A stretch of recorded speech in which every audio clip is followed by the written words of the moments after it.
Greetings, it is I, Tantus Naravan Dracovin, and welcome to a new series.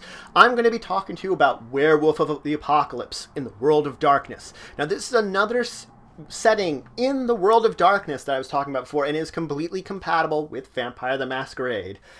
I don't know if I recommend playing both of them at the exact same time, as a starting werewolf does not necessarily stack up to a starting vampire. But I'm going to start from the beginning. There will be some information I probably will gleam over a little more, because I have talked about in the past in my vampire series, which hopefully you've been watching.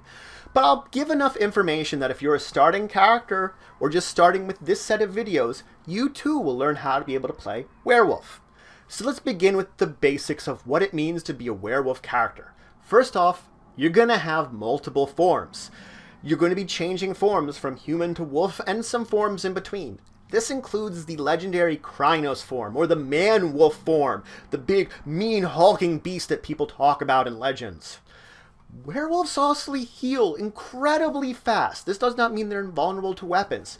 It means they would heal, in game terms, 1 level of health each turn. Now this is as long as they're not incapacitated. When they get knocked out, their healing slows down. And there are certain things which prevent them from healing this way. Silver wounds will not do it, so silver weapons they're vulnerable to. Fire. And the claws and teeth of other supernatural beings, including themselves. So if another werewolf should bite you, or something else supernatural, such as a vampire, that doesn't heal quite the same way. Now, werewolves receive gifts. Gifts are little supernatural abilities that allow them to change the world that are granted to them by their own kind of bloodlines. Werewolves, or Garou as they are known as, cause delirium.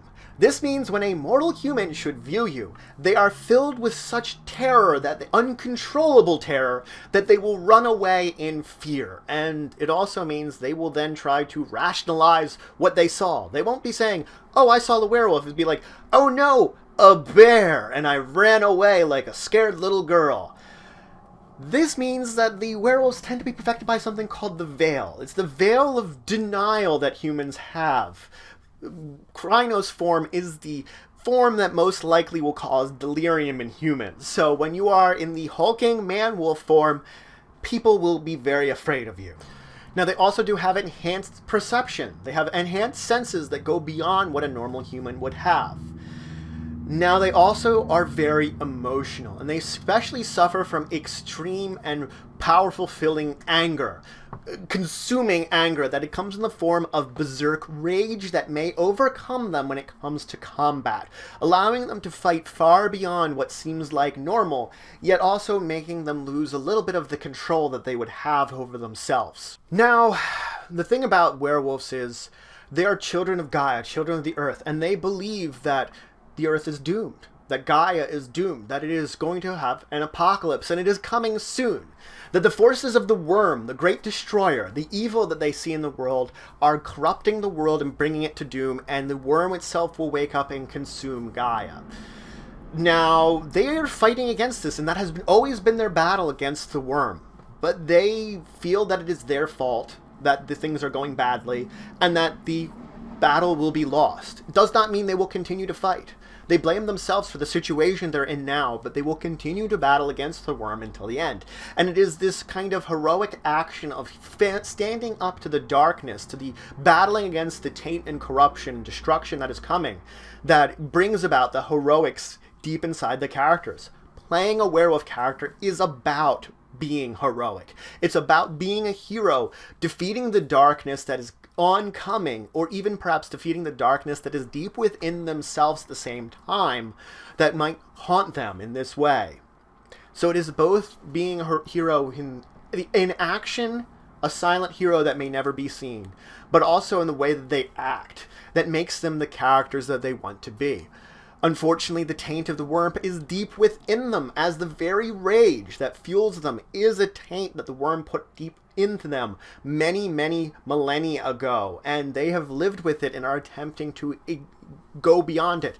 There are those werewolves that have given in to the rage and given in to the worm and have become his servants, helping to bring about this apocalypse quicker. So that is what the game Werewolf it is. It is battling against an apocalypse. They may never stop. They might not be able to stop, but continuing that fight nonetheless, delaying it little by little as far as they can, hoping to to do that very little, to perhaps hold it off just a little longer. Now let me go over some lexicon, some words that you will be using within werewolf that it might be important to know what they are and what they mean. Now if someone says auspice, they're meaning the phase of the moon that your werewolf was born under. If they're talking about a bane, they're meaning it's a spirit of the worm, which might be something that they would want to fight against. The breed is whether you were born from a wolf, born from a human, or born from another werewolf, as being what your birth parentage was. A cairn is a sacred meeting place that werewolves would get together at. So the conclave was an agreement between all the werewolves 9,000 years ago that many of the traditions of werewolves still stem from today. If someone mentions Gaia, they're talking about the earth, both its physical and spiritual form. They're talking about the world that we know it, the physical world that we go to. Someone says Hamid, they're talking about a werewolf born from human ancestry, one that has human parents. If they're talking about clave, a clave is a dagger or a sword traditionally made of silver that has spiritual aspects to it that a werewolf will bond with and use as a main weapon. So it traditionally is silver, though, the thing that hurts werewolves the most. Lupus is a werewolf born from wolf parents. Now the umbra is the spirit world. When someone mentions the membrane, they're talking about the layer between the near umbra and the far umbra, and the deep umbra. Basically the area between the umbra, which is very similar to our own world, and then diving deeper into the spirit realm in places that are far, far, far from reality and the way that we think about things. A metis is a often deformed child of two werewolves. So they are oftentimes looked down in werewolf society, being born from two werewolves. That's a metis. If someone talks about a moot, that's a meeting of werewolves at a cairn. If someone talks about a pack, that's a group of werewolves bonded more in friendship and for a mission rather than a cultural ties. That's traditionally what a group of players would be, a pack. The penumbra is the area of the spirit realm closest, right adjacent to the physical world. So it is the closest to the physical world in the spirit world. That's the penumbra. A protectorate is an area oftentimes under the protection of a pack or a tribe that they're basically patrolling and looking after. Reaching, of course, is traveling into the spirit world. A ronin is a werewolf that has been banished from werewolf society, effectively is all out on their own. A totem is a spirit that has bonded with either a pack or a tribe and helps give it guidance and abilities. A tribe is a larger group of werewolves, oftentimes bound together by similar kind of ideology and ability. Then there are the three forces, the weaver, the wild, and the worm. The three things that sort of are the triumvirate of the universe. The weaver is the manifestation of pure order in everything of the such, order in the universe. The wild is the manifestation of pure change.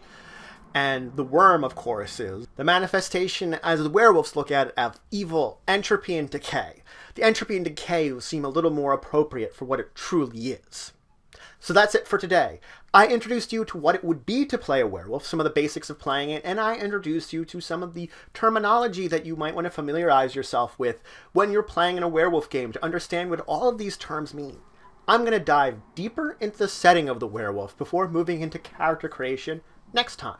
So any questions, comments, anything you want to say, anything you think I left out, please leave in the comments below. Please like, share, and subscribe to support the channel, the Empire, and the work I do. If you want to show some extra support, you can always check out my Patreon, linked in the description below. But regardless, until the next time, I bid you farewell.